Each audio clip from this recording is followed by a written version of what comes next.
struggle still kung imong kahoy di gasiga pastila nautan mi gasol ani nga time guys. Ug diri na ako sa kahoy gitiwas og luto. Ug mao na kay ni ulan man hala ligo si Inday murag batang gamay ba. Sige lang good kay ang height mura magbata. Bitaw no ano maging lami maging maligo gulan no. Labi ang mga bata enjoy gid sila basta ulan. Pero wala lang pud ko nagdugay og liguan ni. Kay gitugnaw na ko guys nagkurog-kurog na akong tuhod nay. Tigulang na gyud. Og CR nang dayon ko ng tiwas og ligo. Naghaling na lang po dayon ko kay maglungag na para panihapon. Kamulo po taghaling na po mga sinamukan oh. Ning duha sa mukan pinakadabis si chikay gyud. Nahaling na siya pero ang kahoy gyud may diferensya og unsa ba ka ning diferensya ani nilang duha ang kaning diway ay nga sugangan sa kumbana. Kay nahilaw gid akong nilungag ani nga time guys. Og kamulo ko na nga kuan naglungag tugnaw baya di ka naligo. So di ako nagpainit sa sugangan kay tugnaw. Kamulong higop-higop og kape. Actually di ko kabalakas akong kahoy kay di gid kasiga.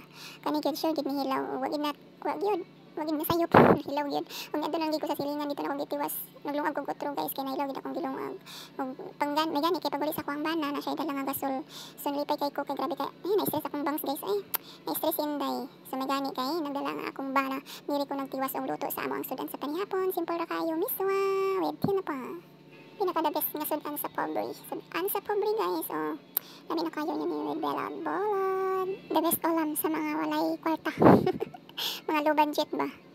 So, diri lang lain ko ng tiwas o luto. Lipay kayo ko guys. As in, lipay kayo ko. Nakasayaw ko sa akong pagka malalipay ba kay ako'y gasol. Kapoy kayo magluto sa kaning kahoy guys. Labi na ang kahoy nga dili gasiga pastilan. Lami kayo magligira, maghilaka nga yapan og tubig basta di ka kasabot. Ug nakaluto na dayon ko sa miswa. Pila ra bay kinabuhi sa miswa no dali ra kayo. Nagprito na lang po dayon ko sa bulad. Balik sa kahoy guys no. Lami jud kayo ang kahoy the best nga pagkaluto. Kung sa kahoy ka magluto, kay lami gid kayo pero ang naka-struggle lang gid sa ako kay wala ko yung saktong abuhan. Kitang siguro ninyo nga grabing hapa-hapa na ko og tinayhop no mo nang struggle gid sa ako pag mahutdan ko og gasol ko guys. Og sige mga una ta, mga una dai mi. Samot lami kay ang kaon ani kay naay bulad gid sa ani ang ulo. Di gid na ipaliban guys apil na kanon kay sayang apil ba na sa gibayaran. Mahal ang bulad.